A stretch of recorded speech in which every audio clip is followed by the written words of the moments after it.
Hello, friends. Hello. Oh my gosh, like I said in my message earlier, it takes a pilot's license to get this new live stream going on in Facebook. It's insane. So I really hope that I'm live and that you can see me. I know for a few of you this time of day was a little bit inconvenient, but regardless, you're going to have access to this live, which I will keep here in the group for about a week or so you can catch up. Please tell me where you're from. Let me know in the comment section who you are, how you got here, and yeah, I can't wait to get started. Let's see who we got here. Now, where do I see comments? Hi, Siobhan, my love. Hello, darling. What's really interesting about this new Facebook Live thing, I don't know if you've ever done a live on Facebook, well, recently, is that the comments don't actually come up on the live. You have to scroll down to see the comments. So if you've got any questions, I will periodically go into the comment section and answer any questions that you have. So let us begin.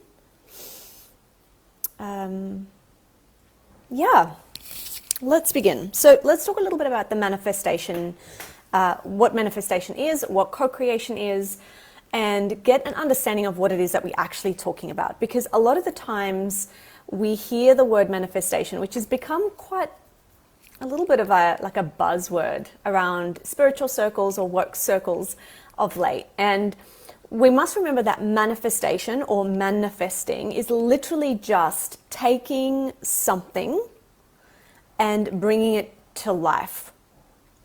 We have a thought, and the thought becomes manifest by us doing something with the thought. So if I have a thought and then I write the thought down on a piece of paper, then that thought has manifested itself on the paper.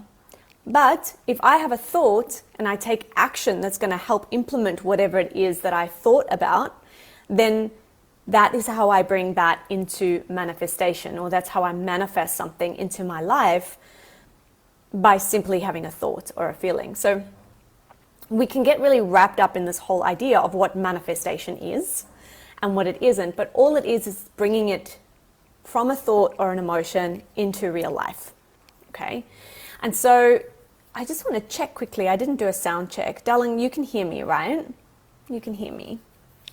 Yeah, I'm guessing you can. Otherwise, you would have told me you can't. And so that's the first thing. And when we start looking at the art of manifestation, we must remember that from an energetic standpoint, we have a thought that creates an emotion, and that emotion governs our behavior.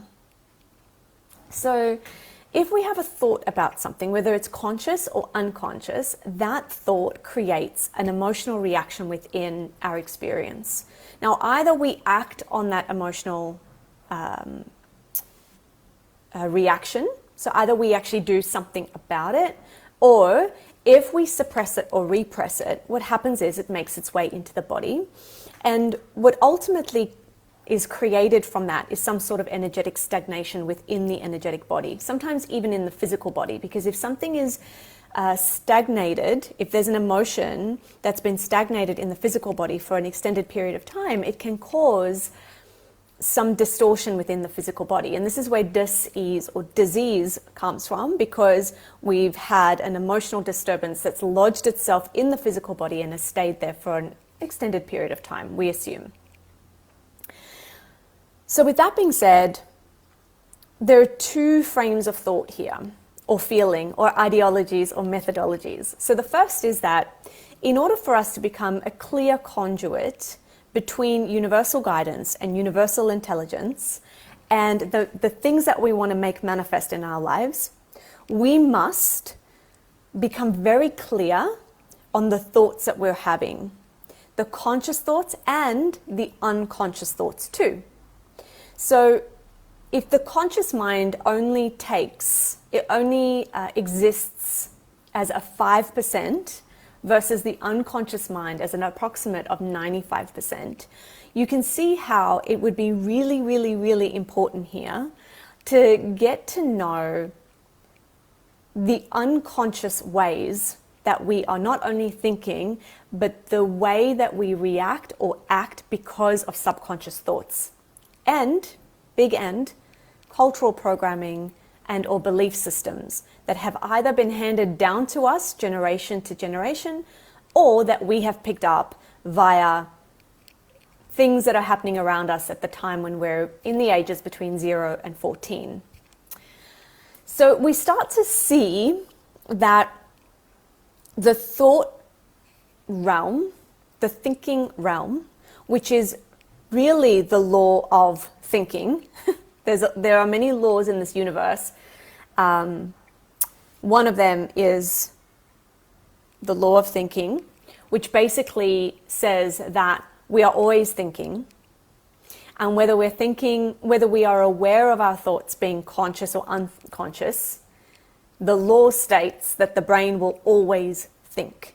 That's it. That's its job. The lungs will always breathe. The heart will always beat. The brain will always think. And so the idea here is that we become very clear on what it is that we're thinking. What it is that we're thinking. And we start to unravel from destructive thought loops or behaviors, because we recognize that if we want to create a life for ourselves, intentionally co-create a life for ourselves, that we have to become a clear channel for universal guidance or universal intelligence to work its way through us and for its magic to be experienced by us in a physical form. And so we have to get to the point where we become diligent, devoted, and committed to understanding and recognizing our thoughts from a conscious and unconscious level. Now, the way that I love to do this, first and foremost, is by observing my emotions. So if I'm having a down day, if my emotions are on the bottom of the dip, I can almost guarantee you that it's because I've been having some sort of negative thought loop that's been going on in my mind. Because my emotional body follows my thought body. So you have a thought and then the emotion is produced. And if I have a thought for an extended period of time, then the emotion gets more and more and more. Which is to say that if I'm having a really bad day, whether I'm angry, sad, depressed, grieving, whatever it is, that if I don't pay attention to that emotion for a long period of time, not only will it have an impact on my physical body, but it will obviously have an impact on my mood. So I can backtrack it to understanding what it is that I've been thinking that's been causing this really, the state of feeling down and out. This is what I call finding the animation. I look in my life, I look to my life, I look at the way that I've been behaving in my life to find what's animating me. What is it that's animating me in my body? What is it that I'm reacting to? How am I behaving? What are my animations? And here's the thing, is that a lot of people just think that they're having a bad day or a sad day or whatever it is, when in actual fact, the emotion is caused by a thought or a series of thoughts, which is to say that your animation, your emotional body is caused, or the emotional fluctuations are caused by thoughts that you're having. So even if you're having a really great day and you're feeling happy, joyful, gleeful, it's because you've been having equal thoughts to that, equally high vibrational thoughts to those high vibrational feelings. Yeah? And so what I want you to do is start to think about, where in your life can you see the animation? Where can you experience the animation in your body, in your life? What is it that you're noticing about yourself and the way that you're reacting, or the things that you're saying, or even the things that you're reaching for, and how are they related to the thoughts that you're having, whether they're conscious thoughts or subconscious thoughts. Yeah. So an example of this would be, an example of this could be,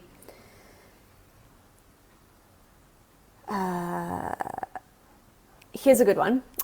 So, although this is actually a truth in some way, shape or form, but every time it gets cloudy, I go into depression. Now, we all know that there's a seasonal deficit disorder or something like that, when the sun doesn't shine for a very long period of time and everyone gets depressed. So I get that. But you just have this belief system that whenever the clouds come over the sun, I become really depressed. And so if you didn't know that, if you just noticed that every time it was a cloudy day that you were feeling really sad, you could backtrack and understand and pinpoint that belief that clouds make you unhappy. Now, that is not a universal truth. It is just a belief system that you have been programmed to, or programmed yourself about, because maybe it was just a time in your life where you were actually going through a really rough patch and it was cloudy, or maybe you lived somewhere like England or Holland where the sun doesn't come out very much. And now you are automatically reminded of a time where you felt really sad and down in the dumps when the sun doesn't shine. And so by becoming very clear about what it is that you have as a belief, you can see it, witness it, and then choose different from it.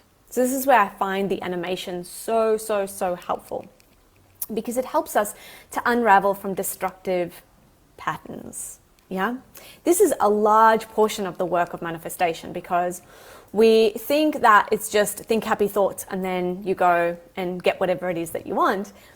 But the thing is that you can't just think happy thoughts. If those happy thoughts, which I'm going to get to in a second, but if those happy thoughts come from a place that are wounded and from a trauma response. Yeah. So it's really about your belief systems and the way that you think life should be and is. We have to get really serious about questioning everything and rediscovering what it means to be alive in the now moment, and then again now, and then again now, as opposed to just thinking that everything is the same all the time, because we're changing, and so our beliefs and our understanding of what life is changing as well. Yeah? I hope that makes sense. I hope that makes sense. Oh, I think I'm talking very quickly. Am I, darling? Now, please let me know if you've got any questions about that, or if there's anything that I've said that you're like, that didn't really land for me. Because I'm betting you that if you're thinking it, that someone else will think it, considering that I think we had about 30 people registered for this transmission. So everyone's going to be watching the replay, basically.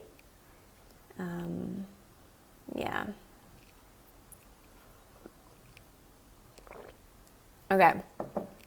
The second thing is this idea of relating to the world around us. So it's important to know that each of these ideas can be novels on their own.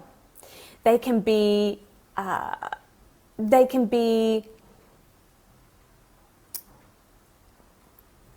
topics explored in depth for weeks on end, right? What I'm basically doing is taking you through all of the different things that have to happen in order for you to get to the point where you become a clear channel, so that when you are given intuitive hits or universal guidance, that you know the difference between your fear, and just stretching yourself past your comfort zone.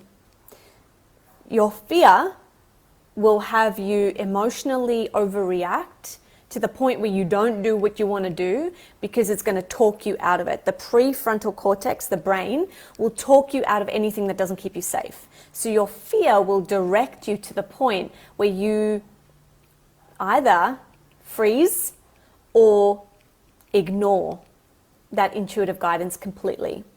And I see this all the time. In fact, some of my clients listened to the previous episode of my podcast, which is really about manifestation. And they asked, how did I just do the things that I wanted to do? Like, the things that they pointed out were, how did I just know I needed to study energy medicine? How did I know that and that wasn't in the podcast episode, but that was one of the questions my clients asked me. How did I know that I needed to just go and study yoga? How did I know I just needed to jump on a plane?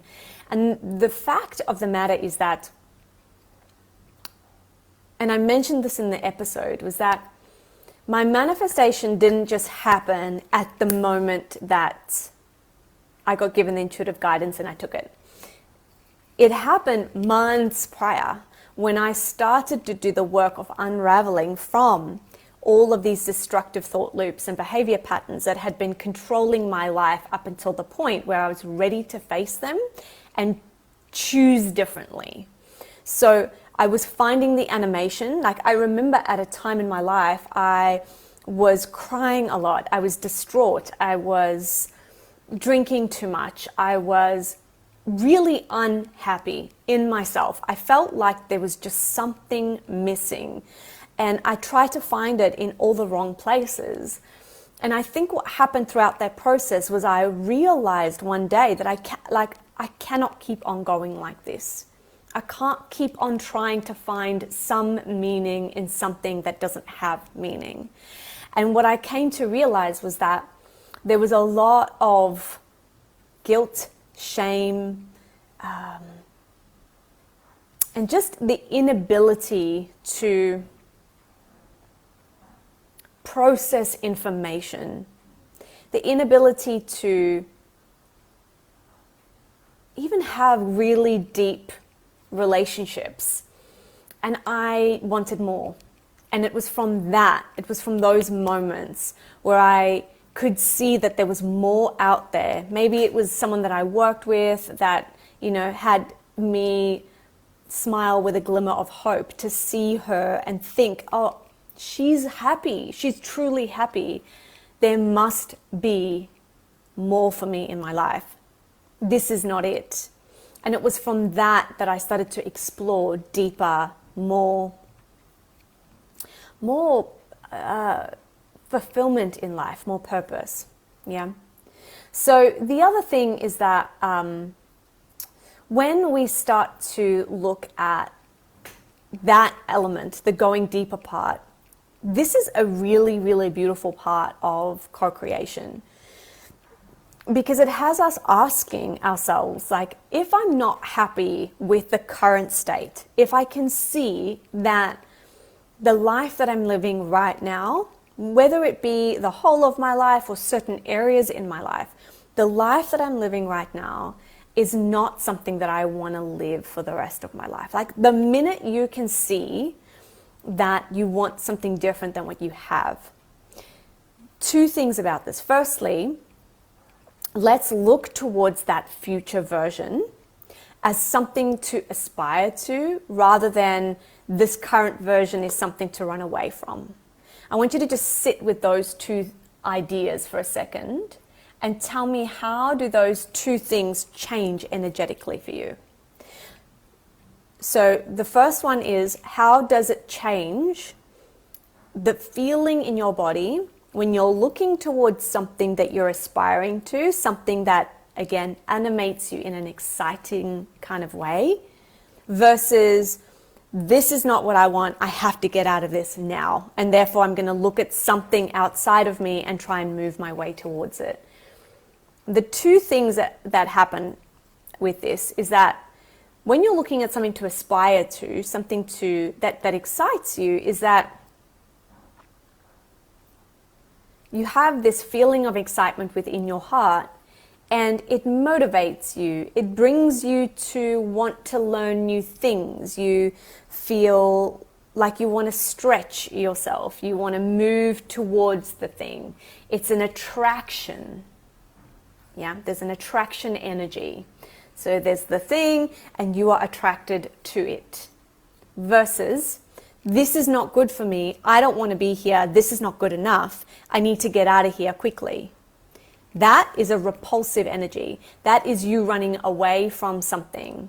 Yeah, so that energy is very much about running from, and that's moving towards. So I want you to just feel that in your body and notice, what do you feel? Yes, exactly. It's an expansion and a contraction. So the expansion is the moving towards, and the contraction is like, oof, I gotta get away. Yeah. And so when we can understand what it is that we want and still be where we are, okay, when we can see what we want and still be where we are, that's power. That's power. Because we're not running from anything, and we don't think that shiny new object is going to give us exactly what it is that we want. We can see that there's something more. We can gracefully move towards it, but we're not trying to escape something. We can hold both the vision and the reality at the same time. This is huge, because how many of us, we see something, we want it, and we'll do anything to get there without realizing that we are in contraction mode where we are. So if the thing that we want is a magnetic force, it's magnetizing us to it, but we're in contraction, those two things are not aligned energetically. But if we can see what we want, and we're in gratitude, and we're in a state of and, meaning we hold the vision and we're okay where we are, then that force magnetizes us to it even quicker. It's pretty much the last thread in the Lessons in Soul curriculum, which is called the Art of Active Surrender. It's this ability to stay detached even though we see what we want and we want what we want, but we are totally fine, happy where we are. This is the one thing that trips everybody up really quickly. Now, that's not to say that we may not want to make plans to leave the current situation quicker, but it's about that energy, that grasping, needy, attaching energy to something other than what is. So I hope that makes sense. Because once we can see what it is that we want, I can almost guarantee you that what it is that you want has got something below surface level. So it's a deeper connection. It's a more intimate relationship. It's more space. Yeah, there's more space around whatever it is that you currently have.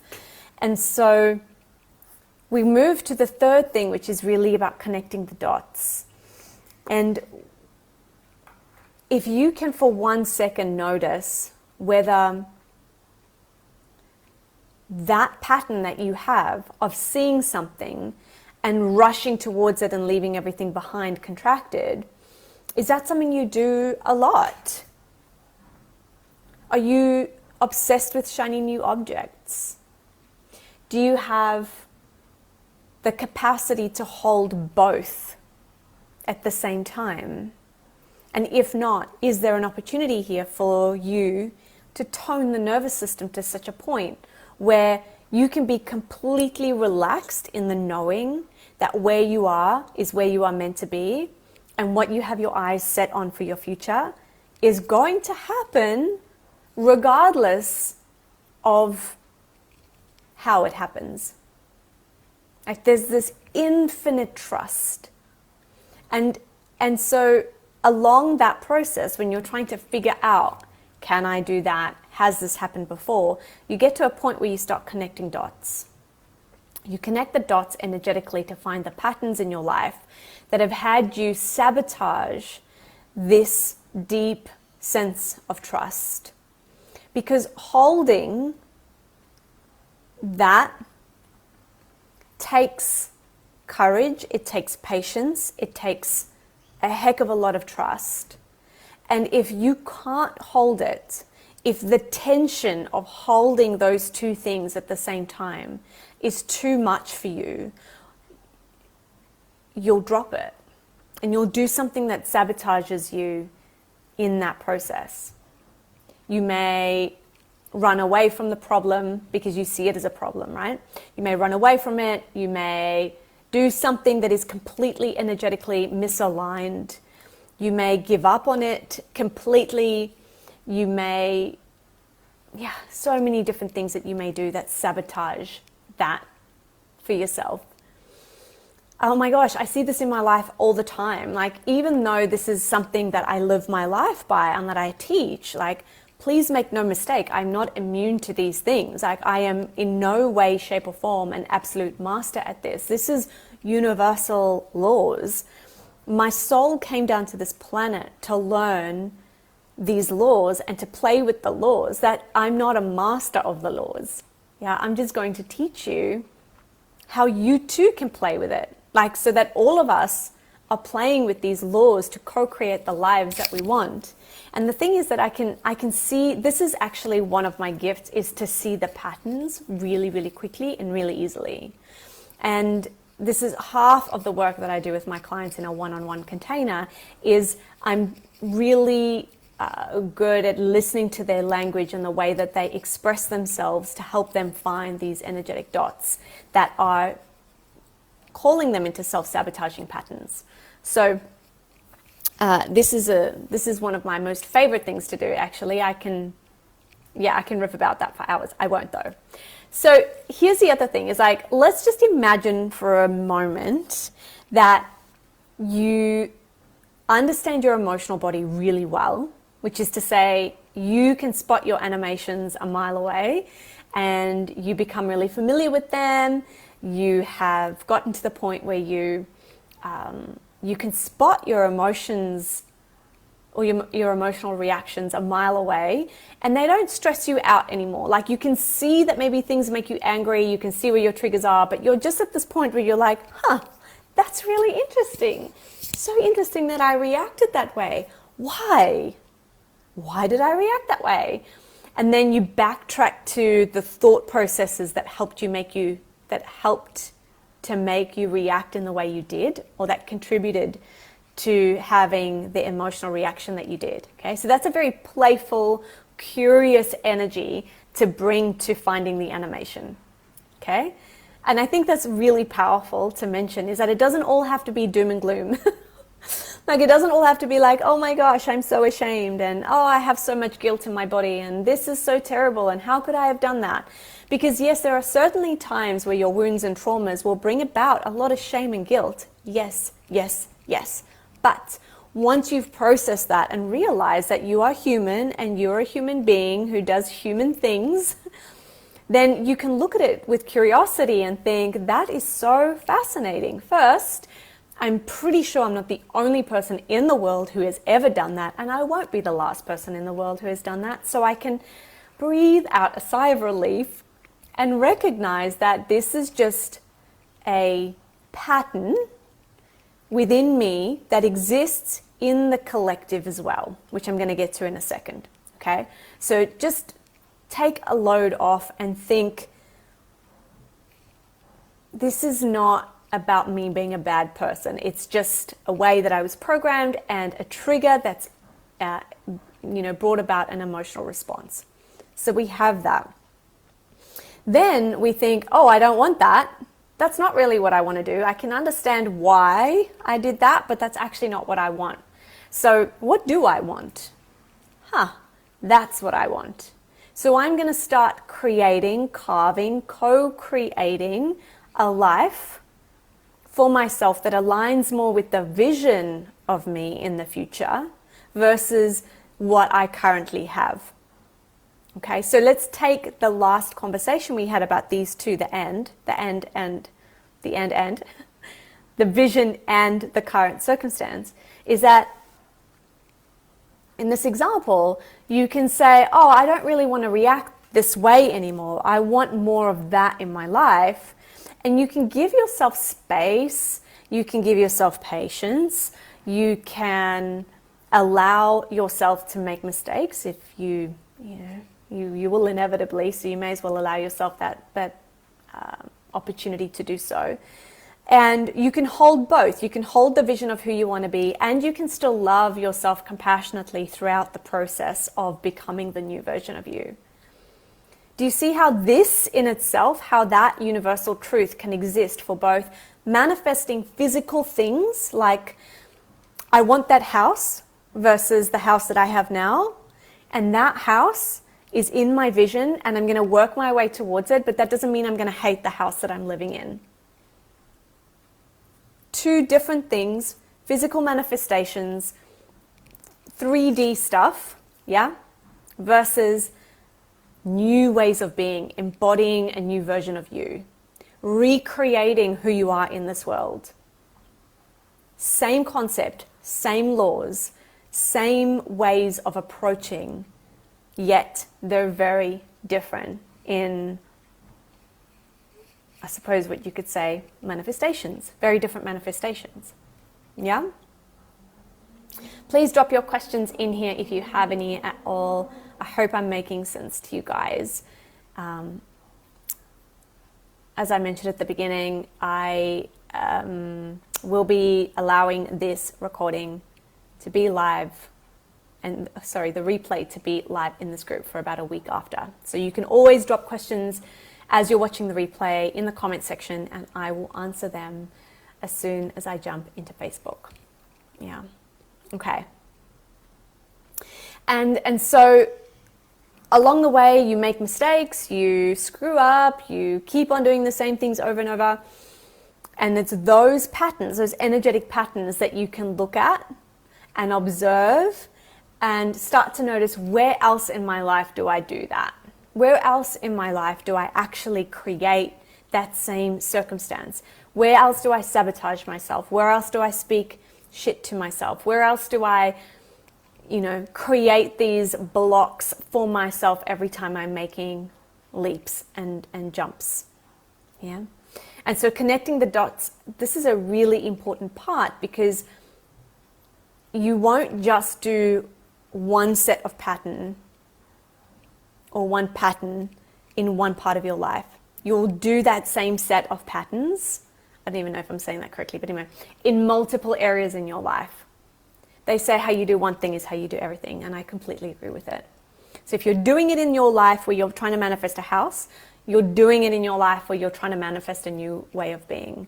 You're doing it in your life where you're changing direction of your business. You're doing it in your life when you are seeing a new fashion trend. Yeah, where you want new clothes and you hate on the ones you have. You want a new body, you can't accept the one you have. This is the same thing in this example. Okay. And so what happens once you've gotten to this point where you see the patterns and you can see them everywhere in your life, it's like pulling the thread of a jumper, and then all of a sudden the whole jumper comes apart. And once the jumper is completely apart and that it's nothing but a set of strings, then you are uniquely you. You are you in your nakedness. There is nothing covering you. There's no armor. There's nothing that's trying to hide who you are anymore, because you are open to the fact that, shit, I'm just acting from the same behaviors and patterns in every area in my life.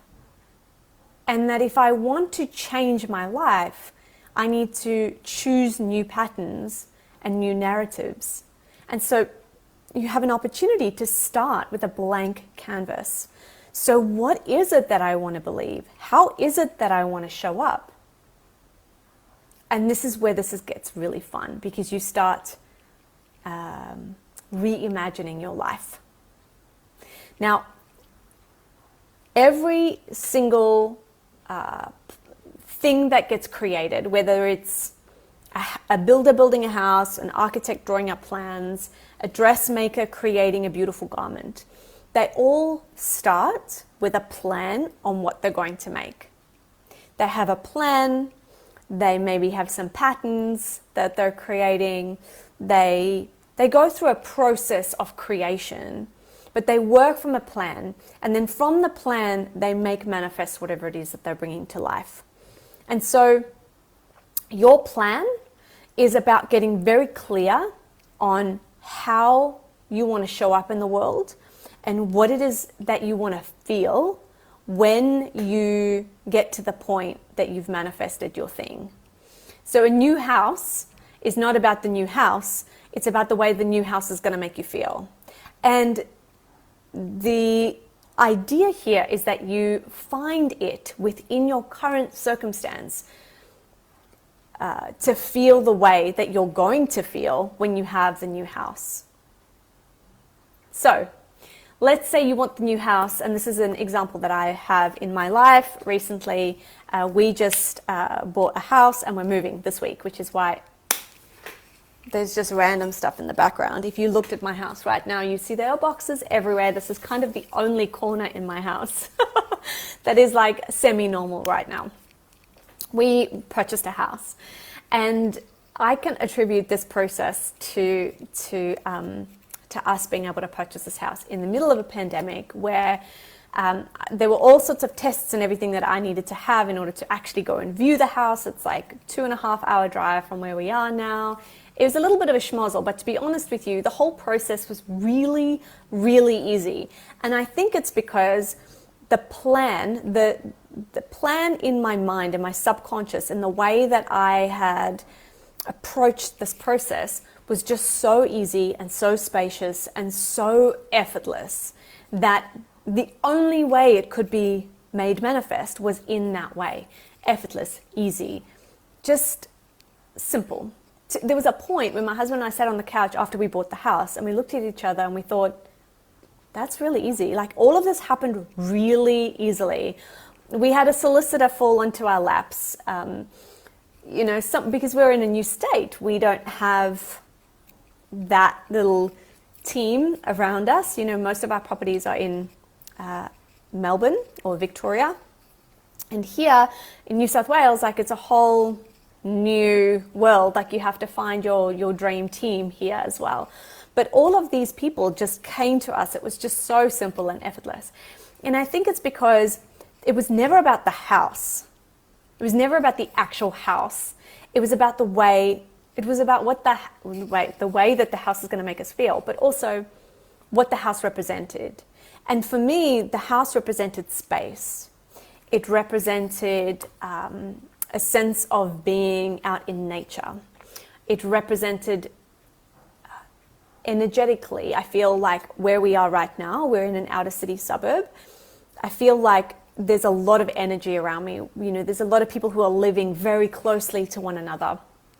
Whereas the house that we purchased is in more of a rural area. There are not that many people that are surrounding us. I had this feeling in my body that there was space, not only from a geographical standpoint, but from an energetic standpoint. I had this idea of waking up and then just moseying outdoors, looking out onto an open field. And this is before we found the house, was that the plan that I was creating behind my closed eyes was that of space and that of nature and that of being energetically aligned and closer to source energy without the distraction of what was going on in a city suburb. Now, did I know we were going to land up in that area? There were a few different areas we were looking into. And so no, I didn't know the exact location of where we were going to be. However, when I found that house, I knew that it was exactly what we wanted, because behind my closed eyes, I had felt the feeling of what it would be like in that house. Not having a house, but how I would feel in a house that had bigger space or more space. And when I saw the house, I had the same feeling. So I was connected emotionally and energetically to something in the field.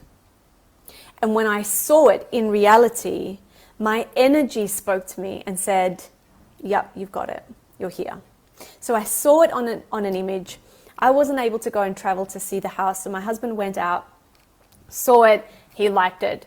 A week or two later, we both traveled out there, and I stood in there with a very clear intention to see whether there was an energetic match for what had happened behind my closed eyes in process versus what I was experiencing in the house. And this feeling of calm washed over me, and I sat down and I just thought, I never want to leave. I never want to leave. And that's how I knew that that was the house, because I had created it behind my eyes. I had fostered this element that was tangible, this energetic vibration that was tangible to the point that when I saw what I wanted, I was like, bingo, we're here. And then everything else became gravy. Everything else apart from that, the working out of the negotiation, the sale, the solicitor, everything, it just happened because there was no doubt in my mind that that was the house, because I'd felt it. So what I want to encourage you to do is to, besides all the other things that I've mentioned to you today about, finding your animation and tending to your wounds and your cultural beliefs and your patterns and your habits, that played a part in the fact that I was able to accept this house as our house. Because truth be told, in a world where I grew up as someone who, if you don't need a 4-5 bedroom house, why would you buy it? Like, that's being a little bit extreme. Do you really think you need that bigger place? These are the thoughts that were going through my mind. And I had to unravel from that and think, that's just a story. That's just a story that I've been told. Not from anyone in particular, but from, I picked it up somewhere. I picked it up somewhere that, there's 2 people in a house. We need to live in close quarters. You don't need a lot of space. But my energy, my heart was asking for space. So I had to unravel from the story of, you're being greedy, you don't need that many room, those many rooms, all of the stories that were tangled up in the idea of having a big place. And also letting go of what people are going to think, because actually nobody cares. Nobody gives a shit. And the only one that matters in this equation is me and what I think about it. So yes, there was the unraveling of that. I had to get very clear about what it is that I do want and want what I want. Damn it, I'm allowed to want what I want, right? I'm allowing myself the freedom to want what I want. And then I saw within my own psyche, like the patterns that I had about wanting the house and not allowing myself to want the house, and the stories that were intertwined in wanting a big house, they were also in so many other areas of my life. Like, why would I want a big business? Why would I want a successful business? Do I really need that? Like, we live a really great life. Do I need to, am I allowed to want more success in business? And so that pattern that had seemingly been separated and had only been reserved for my abode was making its way. I had already threaded its way throughout the rest of my life. And what's really interesting is that the minute I started to unravel from these wounds, patterns, negative thought loops, everything opened up. I got the house, my business did better than it ever has done before. And just so many other things just kind of moved their way into place. And I honestly think it's because of this process. It has to be. And once I got to the point where all of these things were kind of making their way, the dust was settling and I was finding this newfound version of me, I was able just to I'm able to show up as who I am, because I don't need to be anything other than who I am to have what I want and to be who I want to be. Being uniquely me. Yeah? And so this is the thing, is that I can be who I want to be now without thinking I need anything in order to complete me. I can want the house with 5 bedrooms or however many bedrooms it has, and still love where I live right now. And I'm the same person in both of those examples. I'm not going to change when I have more space and I have more room. Just the same way as right now, even though I don't have that thing, I can actually step into the person that I want to be there. So I can create more space in my life. I can be unapologetically me. I can, do little things that I would do when I'm in a big home. I don't know, sleep in, have tea on the deck, at random times during the day. I can do all of the things that really cultivate a sense of who I'm going to be now. I don't have to wait for that. I don't have to wait for when it is that thing happens. I can actually just do it now. And this is also about embodying the new. I can embody that new version of me right now as long as I can access the way that makes me feel. And we go back to the beginning of this masterclass where I was saying, like, as long as that version of you doesn't have you reject the current state, then you're good. Because we don't want the rejection and the contraction. We just want the moving towards, the expansion. So we're not trying to get rid of something because it's, blah.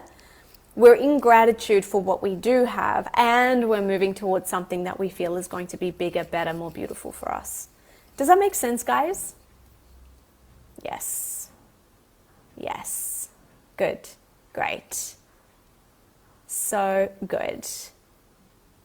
Okay. Who else do I have here with me? Pop your name in the comment, darling. Let me know. Let me know you're here with me. Okay, so we've got this embodying of the new version, and we start to recognize that we can actually create anything behind our closed eyes. This is like the creative thinking part. And not only can we create it behind our closed eyes, but we can find evidence of it in the world around us. We can find evidence of what we want and who we want to be in every single moment, because where we want to be and what we want isn't only reserved for that, it's actually available to us right now. That's the beautiful thing about this, is that if you can embody a new state of being right now and be who you want to be when you have the thing that you think you want to create, then you've collapsed time, because you're not waiting anymore for the thing, you're just it now. Carolyn May says it like this. She says, when you wait to be who you want to be, she doesn't say it this way, I'm paraphrasing. But what I take from this lesson is that when you wait, W-A-I-T, for something that's in the future to be who you want to be, that adds weight, W-E-I-G-H-T, to your energy. It weights you down. Yeah. So the idea here is that you don't have to wait. You can actually just collapse that time and be it in the now. Does that concept resonate with you? Let me know. Hi, Ali. Hey, darling. Does that concept resonate with you? Yeah. Like, we can actually collapse time and have it all now. And yeah, I think, as we start to develop this idea of what if, like, imagine considering for a moment that you can have anything you want in this world. Anything is possible. There is nothing off limits. The only thing that's stopping you between what you want and where you are is your thought about it, and your belief about it, and your feeling about it. But there's nothing off limits.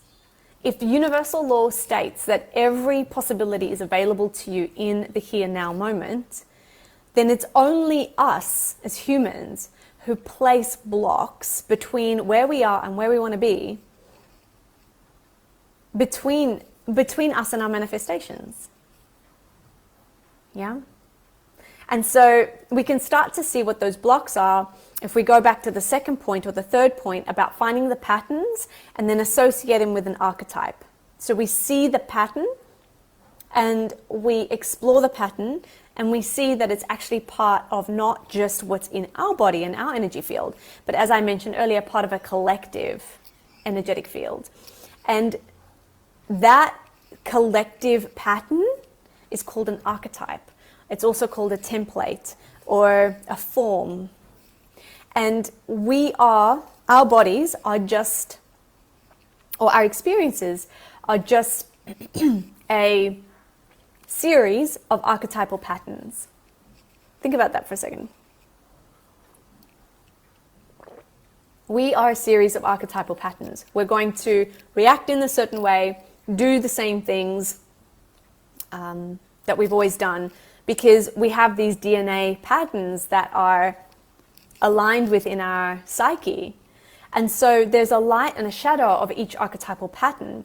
And so the idea with this is really about seeing the pattern, acknowledging that we're actually in the shadow of that pattern, and exploring what the light of that pattern is so we can move our way towards it.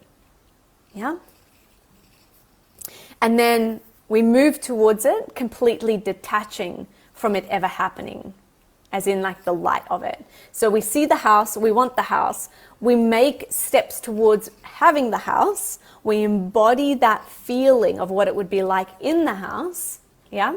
But we're detached from whether the house ever happens, because we already have what we want. We already are who we want to be, and therefore having the house doesn't make us anything other than who we are, because we've collapsed time, right?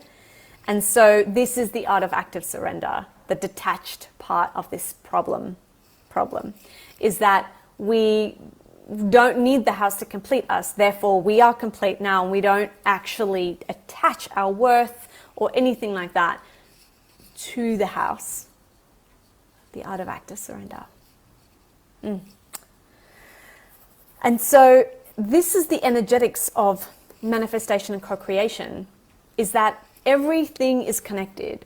The thoughts, words, actions, emotions, they're all connected in supporting us to either have what we want or blocking us from what we want.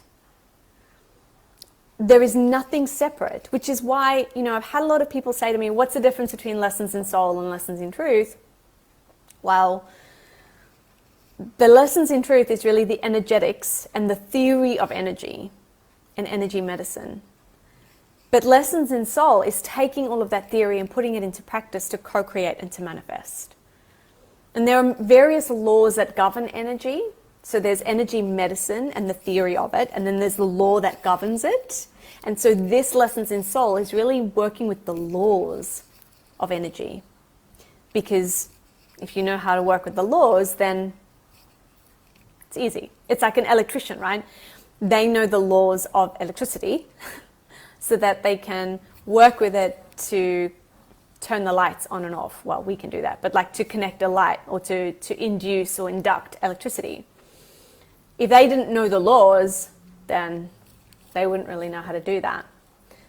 For us, it's the same thing. Like we must know the laws of energy, of the universal laws of how to work with energy to co-create the life for our future. That's simple. Any questions? Are there any questions from you two beautiful women who are here? Any questions? I'll just wait a couple of minutes.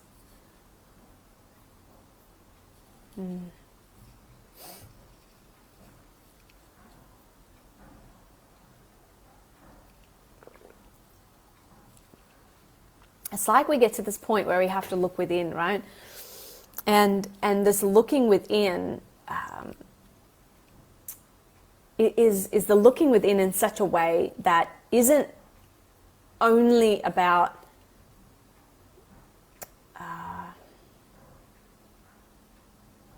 quietening the mind.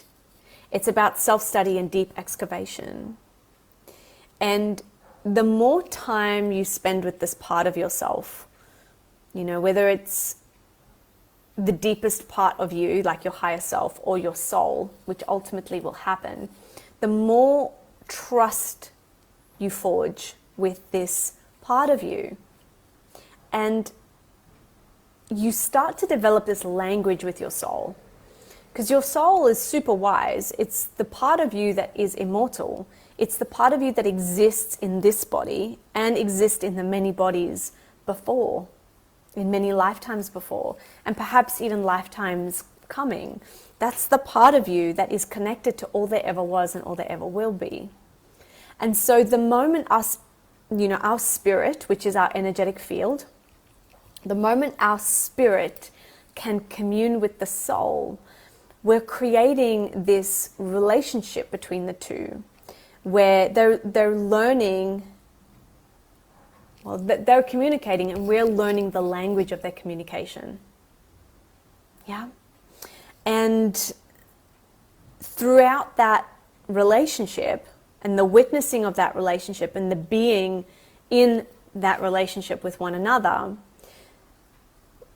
they will start to dictate and show us where we're having negative thought loops, where our animations are a little bit awry, who we are beneath our beliefs and our feelings and all of the things that we think are non-negotiables.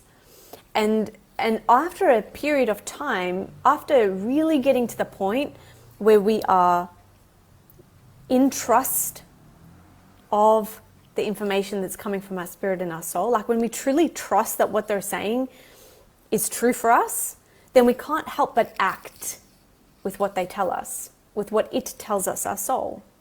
One of the things, I got this question, was like, but how did you just follow your intuition like that? Like, how did you know? And the thing is that I spent a lot of time in communion with my soul. I was quiet a lot of the time. I was in process. I was developing this relationship and learning the language of my soul, so that when it spoke to me, it was so clear, and there was just nothing else that I could do in that moment. It was an obvious way to get out of what I was experiencing, looking at my new thing. You know? So you develop a sense of self-esteem because of you're practicing your trust muscle with your soul constantly. And then you just jump into action. Yeah, you jump into action. And that is the whole thing, is that every single one of us hears our intuitive nudges. Each and every one of us knows exactly what to do. It's just that we don't have the confidence, the courage, or the trust to actually go and do it. So there's a whole process, everything in this process, every single thing in this process that I'm going to be teaching in Lessons in Soul is about trusting your soul, learning how to form a relationship with your soul, and developing a new language so that you can just go and do whatever it is that you're here to do, without questioning, without doubt, without fear, or even if you have fear, just knowing that this is the right thing regardless. You just gracefully step into the fear, because you just know deep down in your heart that it's going to work out. There's just no other way around it. So why did I create Lessons in Soul? Because this is about receiving transmissions from your soul. This is about being in process. This whole program is about understanding the universal law so you can work with them, but also being in process with that law so that you can use it.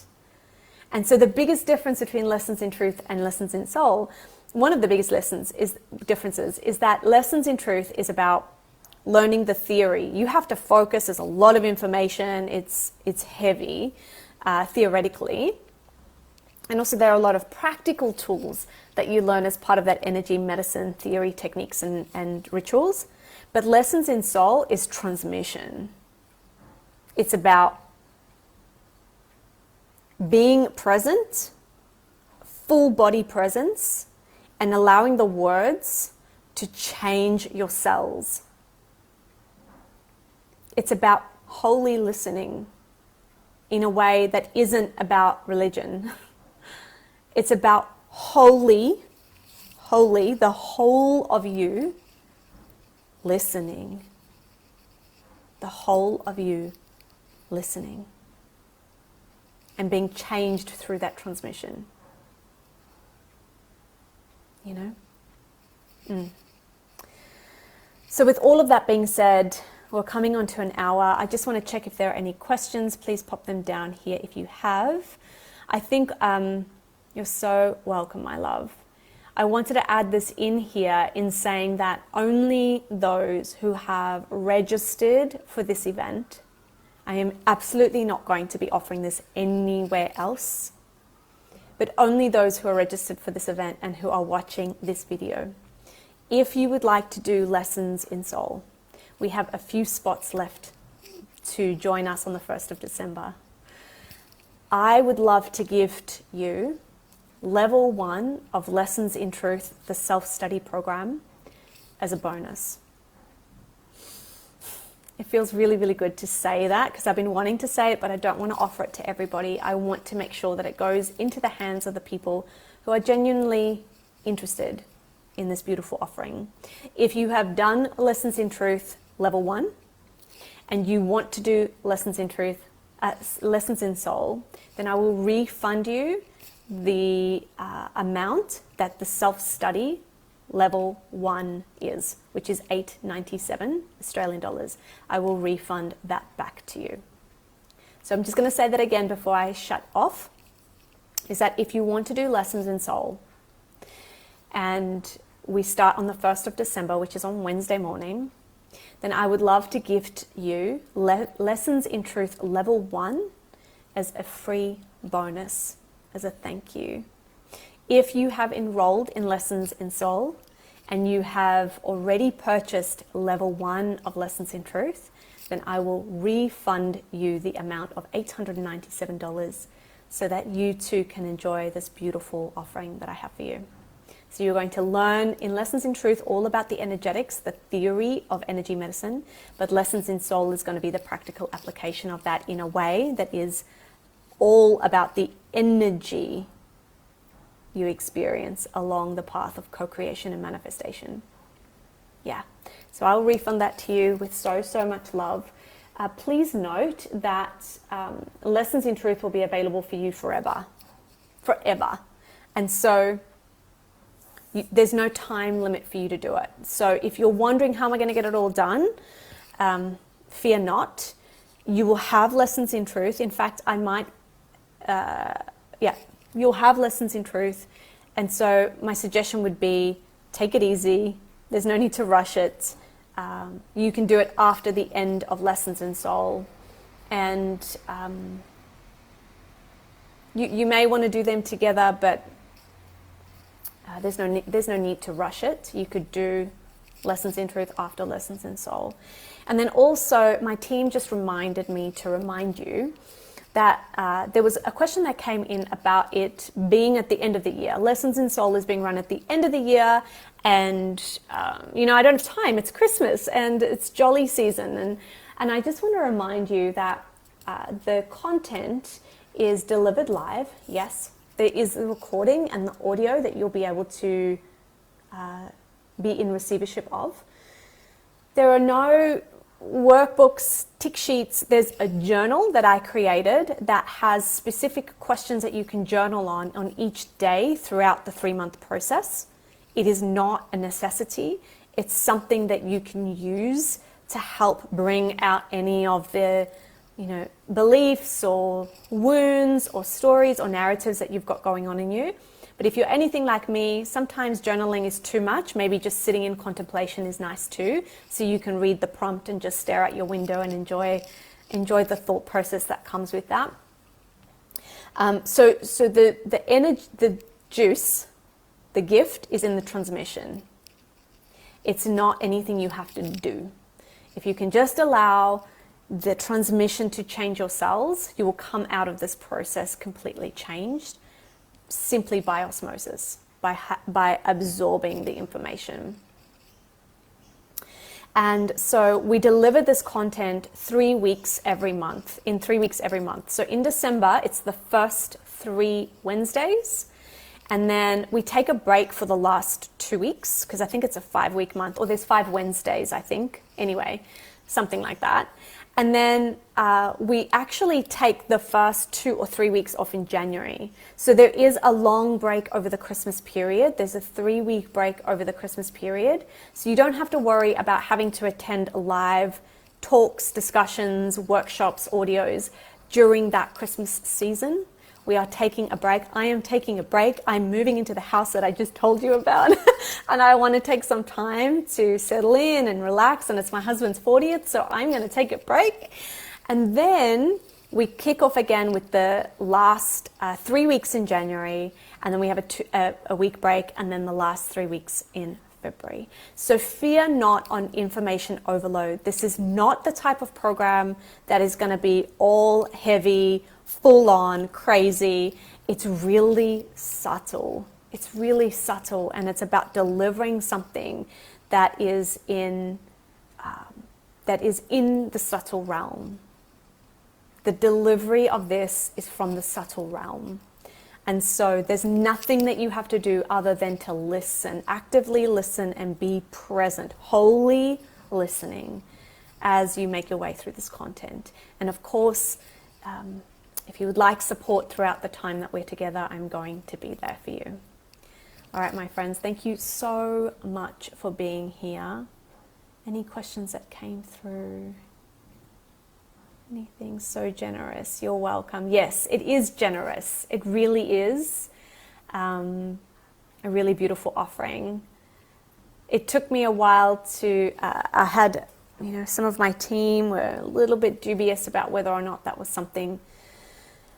I don't want to devalue Lessons in Truth, right? Because it's just such a potent program, but I do understand that they do feed into one another, and there is merit in knowing one. Knowing the information in Lessons in Truth, and I think it's really going to help the development of the concepts and ideas and theories from Lessons in Soul. So I think it's just such a beautiful match. All right, my friends, unless there are any questions, I'm going to hang out here for 1 more minute just in case any questions come through about any of the content that I spoke to or shared with you. Lessons in Soul, here is the link for anyone that's watching the recording, or you guys that are here now. You can click on that link and it'll take you straight through to the info page.